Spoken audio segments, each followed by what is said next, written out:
제가 그림 하나를 좀 보여드리겠습니다. 네, 그림 하나를 띄워주시면, 네, 이 명화는 빈센트 반 고흐의 선한 사마리아인이라는 그림입니다. 고흐가 귀 일부를 자른 후에 동네 사람들은 그를 미치광이로 취급합니다. 그리고 마을에서 쫓겨나서 근처 정신병원으로 가게 됩니다. 고흐는 그곳에서 선한 사마리아인이라는 이 그림을 그리게 됩니다. 어쩌면 당시 어려움의 그런 처지에 있었던 그 고흐는 자신에게 선한 사마리아인이 필요하다고 생각했을지도 모르겠습니다. 그림 속 사마리아인의 얼굴은 고흐와 매우 흡사하게 생겼습니다. 고흐는 신앙심이 매우 상당히 깊었다고 합니다. 그래서 이 사마리아인의 얼굴에 자기의 얼굴을 그리고 이웃사랑의 말씀에 순종할 것을 다짐했던 것이 아닐까요?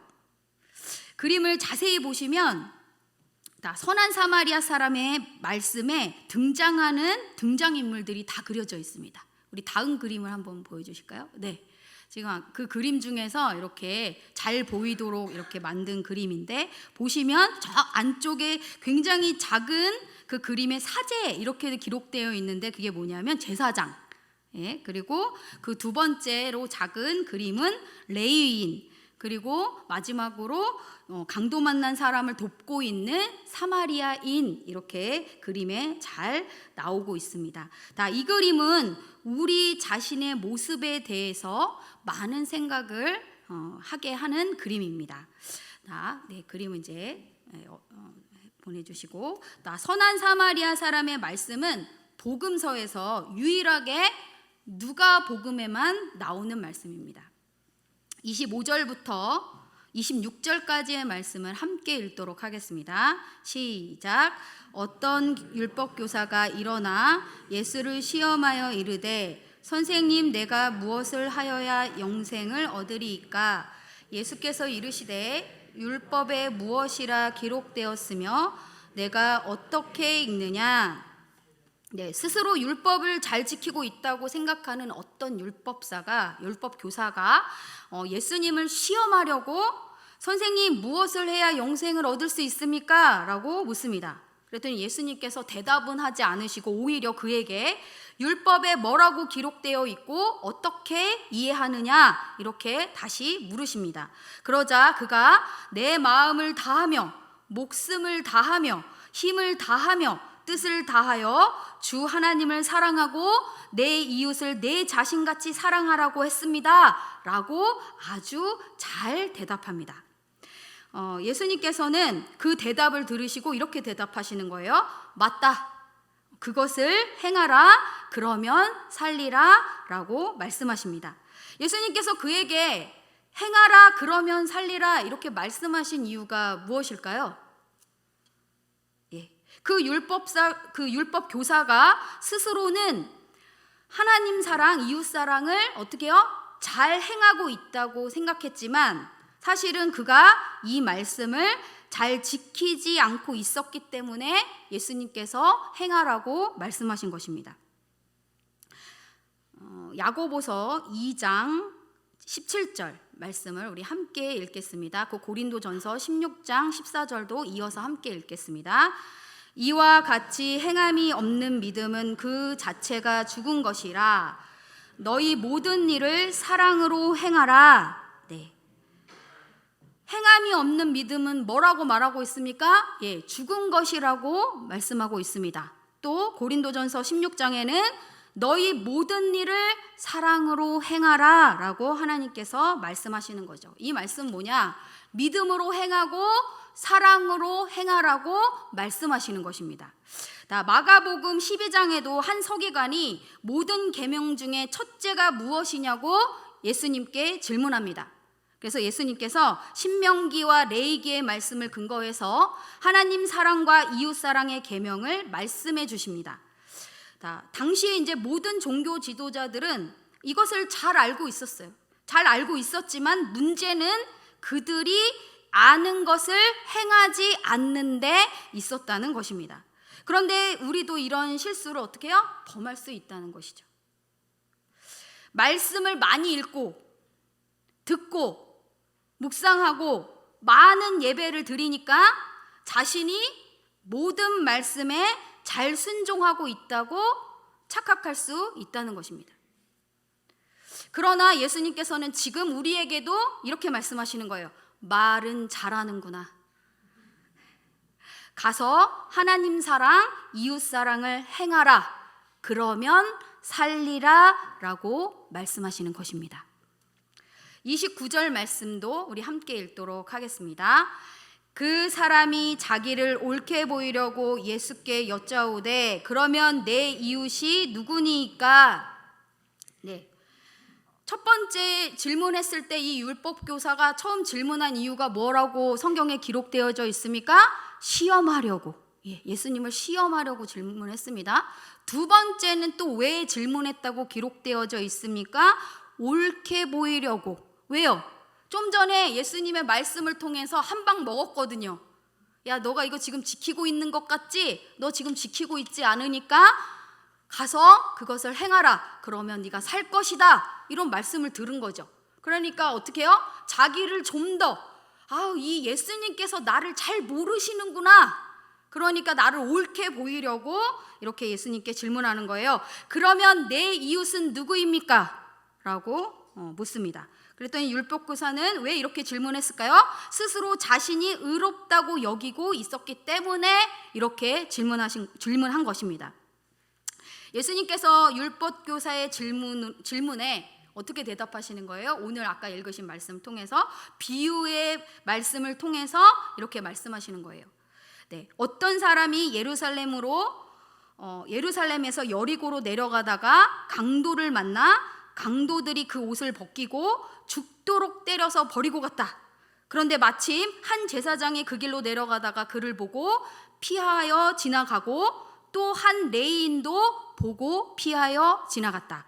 그런데 어떤 사람이 지나가다가 그를 보고 불쌍히 여겨 기름과 포도주로 상처를 치료해주고 또 자기 짐승에 태워서 주막으로 데리고 가서 돌보아주고 다음 날 그 사마리아 사람이 주막 주인에게 데나리온 2를 주면서 그 사람을 돌보아 주라고 이렇게 부탁하고 또 비용이 더 들면 자기가 돌아올 때에 갚겠다고 하였다. 참 이 얘기를 예수님께서 율법 교사에게 들려주고 계신 거예요. 그런데 이 사마리아인의 모습을 통해서 끝까지 책임지는 이 사마리아 사람의 모습, 이 모습은 우리를 너무도 사랑하시고 끝까지 사랑하시는 예수님의 모습을 발견할 수 있습니다. 이 사마리아인의 모습을 통해서. 36절, 37절은 제가 읽도록 하겠습니다. 내 생각에는 이 세 사람 중에 누가 강도 만난 자의 이웃이 되겠느냐? 이르되 자비를 베푼 자니이다. 예수께서 이르시되 가서 너도 이와 같이 하라 하시니라. 아멘. 누가 강도 만난 자의 이웃이냐? 이런 예수님의 질문에 율법 교사는 사마리아 사람이라고 대답하지 않고 자비를 베푼 사람이라고 대답합니다. 왜 이렇게 대답합니까? 그 배경에는 분열왕국 시대에 북이스라엘이 아수르에 의해서 망하게 되고 아수르가 민족 혼합 정책, 북이스라엘 이 사마리아 지역에 이렇게 아수르 사람들을 이주시키고 또 이방 민족들을 이주시켜서 통혼을 시켰어요. 결혼하게 한 거죠. 그러니까 피가 섞여서 이 지역의 이스라엘 정통 혈통을 지키지 못하게 해서 이렇게 혼혈 민족이 되게 만든 것이죠. 그래서 이때부터 유대인들이 사마리아인들을 경멸하고 사람으로 취급하지 않게 된 것입니다. 대부분의 사람들은 이웃을 나와 가까운 사람들만 이웃으로 생각하는 경우가 있습니다. 그러나 예수님께서 말씀하시는 이웃은 나와 가까운 이웃뿐만 아니라 나와 상관은 없지만 영적으로 육적으로 어려운 모든 사람을 이웃이라고 지금 이 말씀을 통해서 우리에게 얘기하고 계신 것입니다. 예수님께서는 누가 강도 만난 자의 이웃이냐고 물으신 것에 자비를 베푼 사람이라고 대답한 율법 교사에게 너도 이와 같이 행하라 이렇게 말씀하시는 거죠. 그런데 이 율법 교사의 모습이 우리의 모습입니다. 얼마나 속이 좁습니까? 사마리아 사람이라고 이렇게 대답할 수 있는 거 아닙니까? 그런데 곧 죽어도 그렇게 대답하지 않습니다. 왜요? 그 사마리아 사람이 마음에 들지 않는 거죠. 그 사마리아 사람을 상종하지 않는 거죠.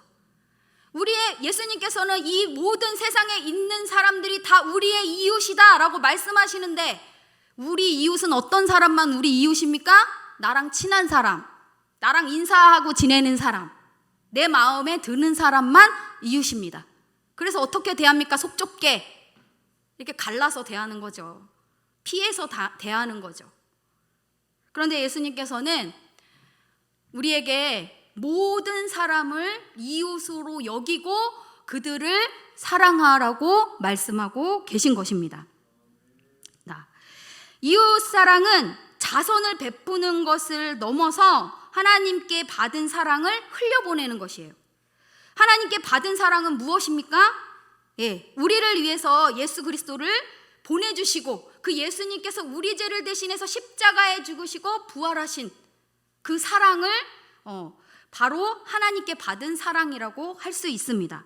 하나님의 사랑을 받은 우리가 예수 그리스도의 사랑으로 이웃을 섬기는 것을 말하는 것이에요. 여기에서 그래서 하나님의 사랑에서 진정으로 이웃을 사랑할 수 있는 힘이 나오고, 그 힘으로 예수 그리스도의 복음을 우리 이웃에게 전하라고 말씀하시고 있는 것입니다. 자비를 베푼 사마리아 사람처럼 이웃 사랑을 실천하는 우리 성도님들 되시기를 주님의 이름으로 축복합니다. 아멘. 그러면서 이 말씀으로 끝나지 않고, 이 말씀으로 끝나고 11장으로 넘어가지 않고 이어서 38절부터 다른 사건이 이 말씀 뒤에 이어집니다. 우리 38절 말씀 함께 읽겠습니다. 시작. 그들이 길 갈 때에 예수께서 한 마을에 들어가심에 마르다라 이름한 한 여자가 자기 집으로 영접하더라. 예수님께서 이제 예루살렘으로 가시던 길에 베단이라는 한 마을에 들어가셔서 마르다의 영접을 받고 그녀의 집에 머물게 되었습니다. 마르다는 나사로의 동생이고 또 마리아의 언니입니다. 마르다는 이제 예수님이 우리 집에 오셨으니까 어떻게 해요? 예수님에게 음식을 대접하려고 아주 준비하는 것이 많아서 마음이 아주 분주합니다. 그러나 반면에 마리아는 예수님의 발치에 앉아 주의 말씀을 듣는 일에 열중하고 있습니다. 이것을 본 마르다는 매우 못마땅해야 하며 예수님께 자기 혼자 일하고 있으니 마리아에게 자기를 좀 도와주게 해달라고 불평합니다.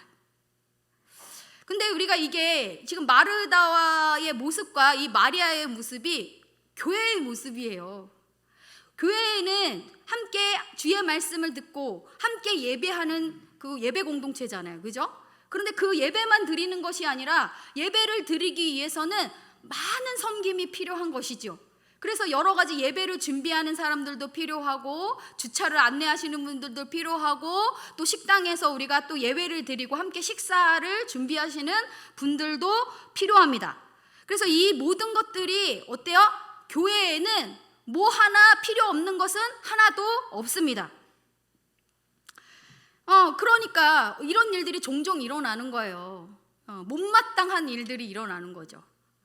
내 마음에 들지 않는 일들이 있는 거죠. 왜 나만 일하냐고 이런 마음들이 생기기도 합니다. 왜 쟤는 맨날 예배만 드리고 왜 나만 맨날 주방에서 이렇게 앞치마 두르고 이러고 있냐고, 이런 마음이 생기기도 하는 것이지요. 41절 42절 말씀을 함께 읽도록 하겠습니다. 시작. 주께서 대답하여 이르시되 마르다야 마르다야 내가 많은 일로 염려하고 근심하나 몇 가지만 하든지 혹은 한 가지만이라도 족하니라. 마리아는 이 좋은 편을 택하였으니 빼앗기지 아니하리라 하시니라. 자, 예수님께서 이제 마르다에게 이렇게 대답하시는 거예요. 내가 많은 일로 염려하고 근심하지만 몇 가지만 하든지 아니면 한 가지만 해라. 마리아는 이 좋은 편을 택했으니 절대 빼앗기지 않을 것이라고 이렇게 대답하십니다. 이 마르다와 마리아는 집에 예수님이 오셔서 함께 하시니까 마음에 평안과 기쁨이 임했습니다. 그러나 마르다는 평안과 기쁨도 잠시 그 분주한 마음이 염려와 근심이 되어 불평하게 된 것입니다. 예수님을 잘 대접하기 위해 열심을 냈던 이 마르다의 태도가 잘못된 것은 아닙니다. 마르다는 예수님이 자기 집에 오시니까 정말 기뻤습니다. 예수님도 그녀가 처음에는 기쁜 마음으로 예수님을 대접하려고 한 것을 아셨기 때문에 그녀의 그 마음을 아시고 알아주시면서 평안과 기쁨을 빼앗기지 않을 만큼 일하라고 말씀하신 것이에요. 네. 이런 마음의 참 평안과 기쁨은 누가 주시는 것입니까? 예, 하나님이 주시는 겁니다. 예수님이 주시는 거예요. 주님이 주시는 것입니다. 그래서 충분히 마리아처럼 주님의 발치에 앉아서 하나님의 말씀을 듣는 것이 매우 중요합니다. 이렇게 할 때 어떻게 해요? 우리는 예배를 드릴 때도 봉사를 할 때도 평안과 기쁨을 누릴 수 있습니다. 베드로전서 4장 11절 상반절 말씀을 우리 함께 읽도록 하겠습니다. 상반절만 읽도록 하겠습니다. 시작. 만일 누가 말하려면 하나님의 말씀을 하는 것 같이 하고 누가 봉사하려면 하나님이 공급하시는 힘으로 하는 것 같이 하라. 이는 범사에 예수 그리스도로 말미암아 하나님이 영광을 받으시게 하려 함이니. 네. 우리는 하나님이 주시는 힘과 능력으로 봉사할 때 항상 평안함과 기쁨을 누릴 수 있는 것입니다. 그런데 교회에서 봉사할 때 이것저것 정말 많이 하려고 하는 사람들이 있습니다. 근데 이것저것 막 다 하려고 하니까 어떻게 해요? 힘들죠. 그러니까 이것저것 다 하려고 하지 말고 예수님 말씀처럼 하나님께서 허락하신 만큼 또 기쁨으로 감당할 수 있는 만큼 하는 것이 좋습니다.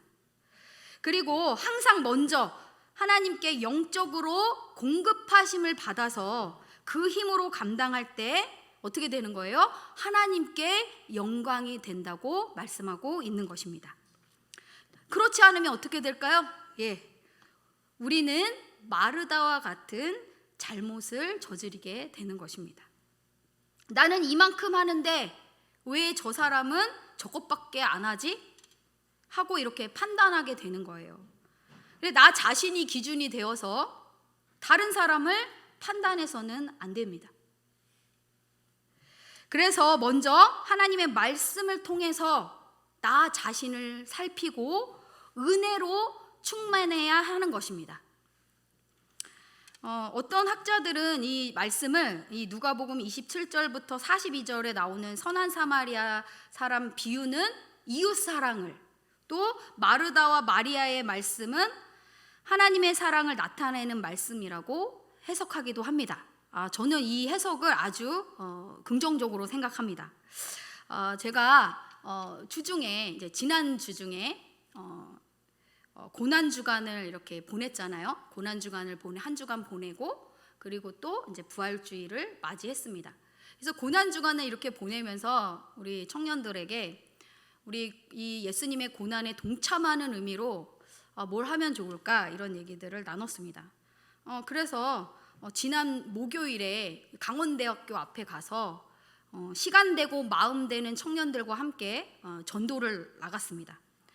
사실은 근데 이 얘기는 한 달 전부터 이야기가 된 거예요.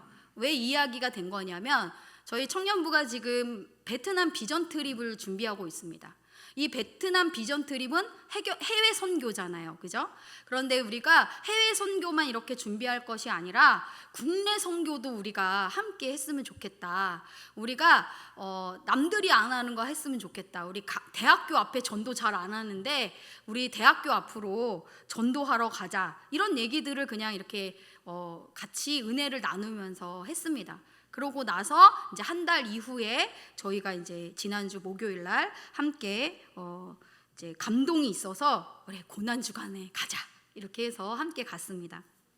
그런데 이제 가기 전에 이제 먼저 모였어요. 교회에 모여가지고 이제 전도 이렇게 물품에다가 이제 전도 스티커 이렇게 교회에 써 있고 막 이런 거 하나님은 사랑이십니다 막 이런 거 넣어가지고 예쁘게 만들어가지고 이 전도 물품에다가 이렇게 하나씩 붙이는 작업을 함께 하고 그 다음에 전도를 위해서 함께 기도하고 그 다음에 간단하게 김밥을 한 줄씩 먹고 그리고 전도를 나갔습니다. 그런데 이렇게 전도를 나가는데 이 청년들이 이런 말을 하는 거예요. 와 떨린다 뭐 이러는 거예요. 그래서 제가 이렇게 가만히 보니까 너무 해맑게 웃으면서 막 떨린다고 말하고 있는 거죠. 그래서 왜 떨린가 가만히 제가 생각해 보니까 이게 막 전도하러 가는데 두렵고 무서워서가 아니고 이 전도하러 나아가는데 기쁨과 감사가 이렇게 흘러나와서 막 떨린다 막 이렇게 하면서 얘기를 하는 거예요. 그러면서 저한테 목사님 어떻게 말해야 돼요? 이거를 어떻게 줘야 돼요? 막 이렇게 막 물어봤습니다. 그래서 이제 다년간에 오랫동안 했던 방법을 이렇게 알려주면서 아무나 주면 안 된다. 이 귀한 거를 아무나 주면 안 된다. 막 뿌리면 안 되고 정말 귀한 거를 준다는 마음으로 하나님께서 이렇게 기도하고 갔으니까 주고 싶은 사람이 있을 거다. 그런 사람들에게 이렇게 전달하라고 했습니다. 그래서 11시 한 반 정도에부터 12시 반까지 딱 1시간 정도 되니까 이제 애들이 학교로 다 들어가고 별로 없더라고요. 그래서 이제 저희 전도 물품도 다 사용했고 그러니까 사실은 그걸 많이 산다고 샀는데 다 떨어졌습니다. 그래서 저희가 매주 이제 목요일마다 우리 전도로 갑시다 이렇게 청년들하고 얘기했는데 이제 내일 교회에 큰 행사가 있어서 내일은 못 가고 다음 주에 다시 재개해서 전도를 가려고 합니다. 그래서 이 자리에 있는 분들에게 시간 되시고 마음 되시는 분들 함께 오셔서 전도해 주셔도 감사하고 그리고 혹시나 이렇게 감동이 있으신 분들은 전도 물품이 떨어졌습니다. 전도 물품을 후원해 주시면 감사하는 마음으로 가지고 가서 기도하는 마음으로 가지고 가서 전도하도록 하겠습니다. 그리고 전도로 이렇게 끝내지 않았어요. 어떤 마음으로 했냐면 이거 받은 친구들이 꼭 오게 해주세요. 기도하는 마음으로 돌아왔고 그리고 그렇게 기도했습니다. 누가복음 10장 지금 다 읽지 않았습니다. 뒷부분만 봤는데 앞부분에 보시면 예수님께서 70인을 세워서 파송해 하나님 나라 이렇게 복음을 전하게 하셨습니다. 선한 사마리아인과 이 마르다 마리아의 말씀도 사실은 하나님의 나라에 관한 그런 말씀이에요. 하나님의 나라는 마지막 심판 때에 임할 천국을 말합니다. 그러나 이 하나님의 나라는 예수님의 사람들이 이 땅을 살아가면서도 맛볼 수 있는 것입니다. 어떻게요? 하나님 나라는 하나님을 사랑하고 이웃을 사랑하는 것을 통하여서 우리 마음에 임하는 것입니다. 우리는 우리 마음에 이렇게 하나님의 나라가 임하면 어떤 삶으로 나가게 됩니까? 복음을 통해 많은 영혼을 주께 돌아오는 일을 감당하게 되는 것입니다. 이제 그러면서 어떻게 돼요? 더 이상 마음이 이제 분주하지 않고 근심과 염려 때문에 평안과 기쁨을 빼앗기지 않는 삶을 살게 되는 것입니다. 말씀을 마무리합니다. 날마다 이 좋은 편 주님의 말씀 안에 거하여 하나님을 사랑하고 또 받은 하나님의 사랑으로 선한 사마리아인처럼 이웃에게 사랑으로 행하시기 바랍니다. 또 하나님의 나라가 우리 마음과 또 우리 가정 또 세계 열방에 임하도록 기도하시기 바랍니다. 그래서 정말로 정말 전도하는 일을 힘쓰는 우리 모두가 되기를 소망합니다. 기도하겠습니다.